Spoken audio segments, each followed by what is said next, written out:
khi tôi say em nói em hôm qua em vẫn rất dễ dàng, hôm nay câu chia tay em nói em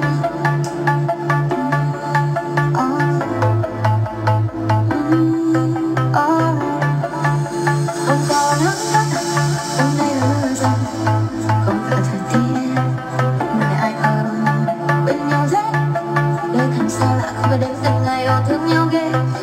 Đằng sau đây em không chỉ đến chừng này, lời hứa em dùng nhau rồi.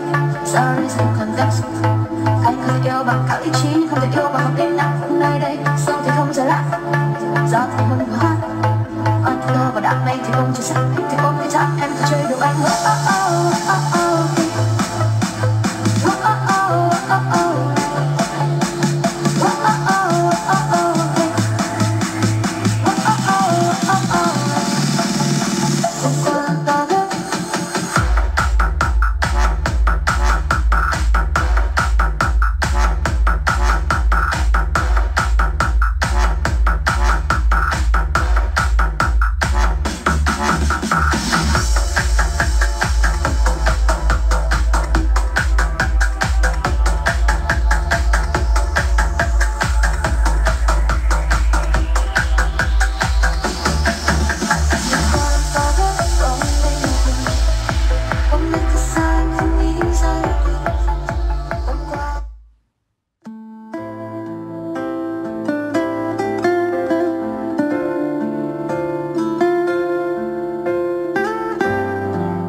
Làm sao để ta quên đi một cơn bão lớn?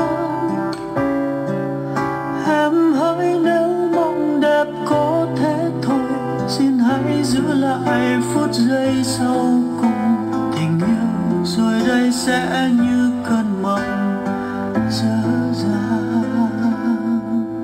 Đời anh tựa như khúc ca ru một sớm mai hồng.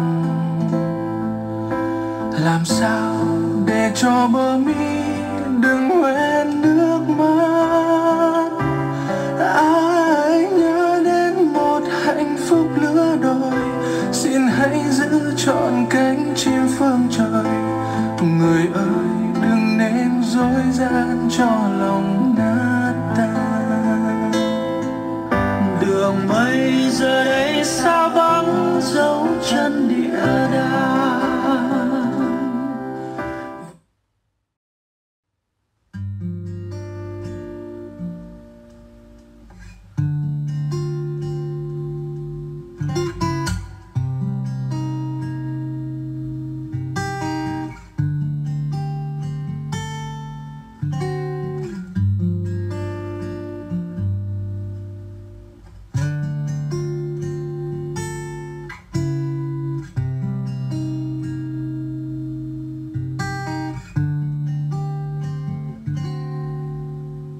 Nhiều lần ngập ngừng muốn ngồi, tiếng yêu đương sao không thành câu.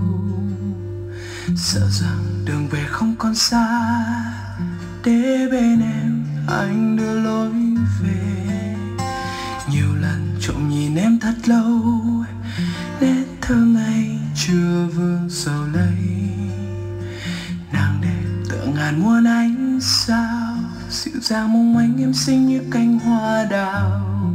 Tình đơn phương đôi khi thấy em cười vui, lòng anh sao xuyến. Nàng ơi hãy biết chăng anh đã yêu từ lâu. Đôi khi bên em thơ ngây mà dằn lòng đừng nói ra, con tim chim nguyên vương tình sâu chát ngát. Sợ nụ hồng phai nhanh, em hờn em rồi em mà coi anh chưa lối về anh.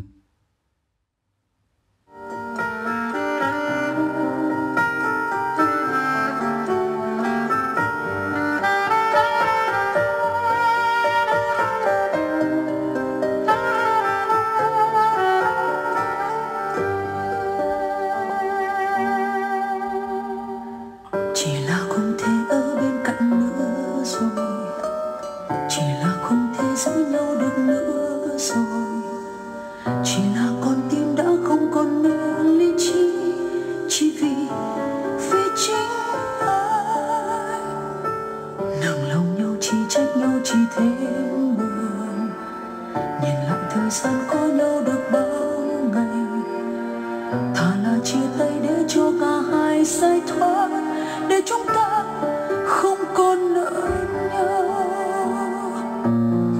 Nhìn lại nhau sau bấy nhiêu năm em được gì, tình yêu này dành hết cho anh, em còn gì dành cho anh cả tuổi thanh xuân, chỉ để yêu một người một ta.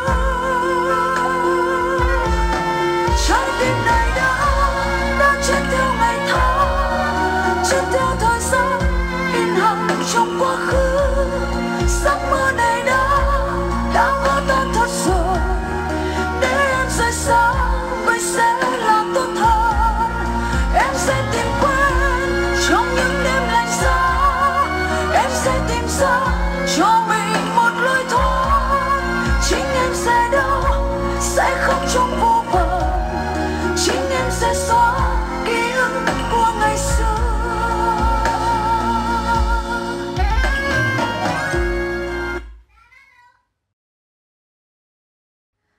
Cầm tấm vé trên tay, em bay đến nơi xa. Sài Gòn đau lòng quá, toàn kỷ niệm chúng ta. Phải đi xa đến đâu, thời gian quên mất bao lâu, để trái tim em bình yên như ngày đầu tiên. Mình đã từng hứa bên nhau hết tháng năm dài, yêu đến khi ngừng hơi thở, đến khi ngừng mơ. Nắm chặt tay đi hết nhân thế này, chân trời hằn chân ta, vô tận là chúng ta. Mình đã từng hứa đi qua hết bao thăng trầm, cho dẫu mai này xa rời vẫn không hề đổi rời. Có ngờ đâu đã sắp vỡ tan tay, nhặt từng mảnh vỡ sẽ vào vali.